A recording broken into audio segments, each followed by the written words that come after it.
Good day. We are hopping right back into Mark. We're going to finish out chapter 4 today, and just I'm sure a story you probably heard at one point or the other, but we want to see this for ourselves today. So we're in Mark chapter 4. We're beginning in verse 35. Here's what we read. And on that day, when evening came, he said to them, "Let us go over to the other side." And leaving the crowd, they took him along in the boat, just as he was, and the other boats were with him. And there arose a fierce gale of wind, and the waves were breaking over the boat, so much that the boat was already filling up. Jesus himself was in the stern, asleep on the cushion, and they woke him and said to him, "Teacher, do you not care that we are perishing?" He got up, he rebuked the wind and the sea. "Hush, be still."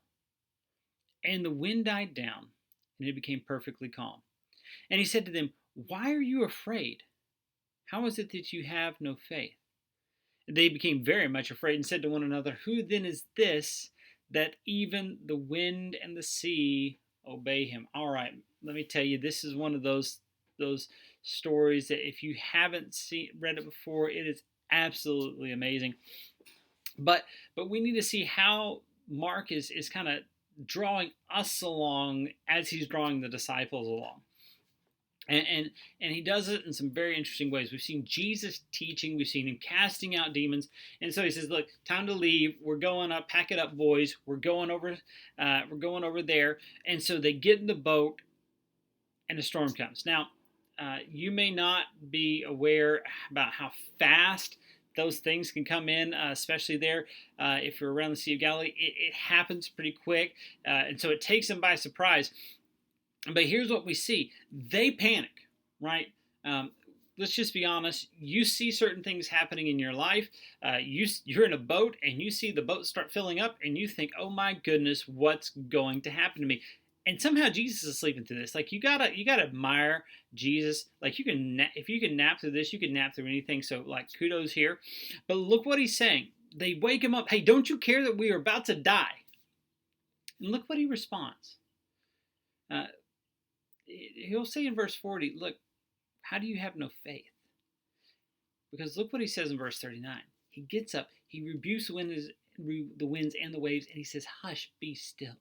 That just the words out of his mouth cause the wind and the wave to obey. Right? This tells us something about the cosmic power of Jesus. He's sovereign over all of nature here. This is one of those things that you look at and you're like jaw dropping. That's what we should experience when we see this kind of power and authority. And when he says to them, "Look, how do you have no faith?" He's saying, "Look, don't you know me? Don't you know who I am?" And so look at their response. And here's where Mark is really trying to draw us as readers along as the disciples are processing this information too. Look what it says in verse 31. Verse 41, "Who then is this that even the wind and the sea obey him?" That's the question, right?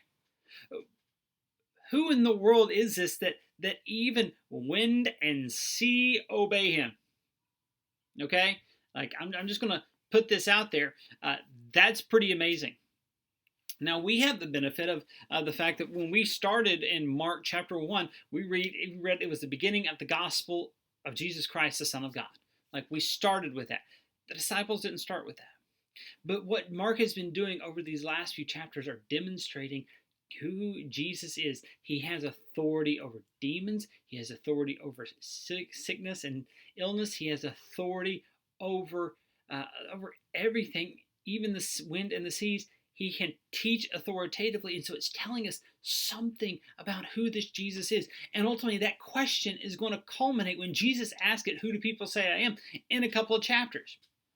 And so what Mark is doing, he's pulling us across these chapters, showing us who Jesus is. So let me ask you, I'm just going to let you answer this one on on your own today. What does this tell us about Jesus specifically? As the Son of God. What does it tell us about him?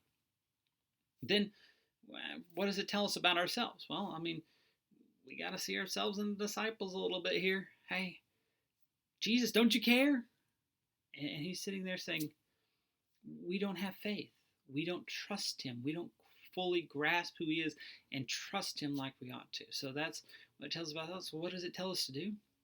It tells us to put our faith in his sovereignty, in his goodness, in his power in the midst of everything.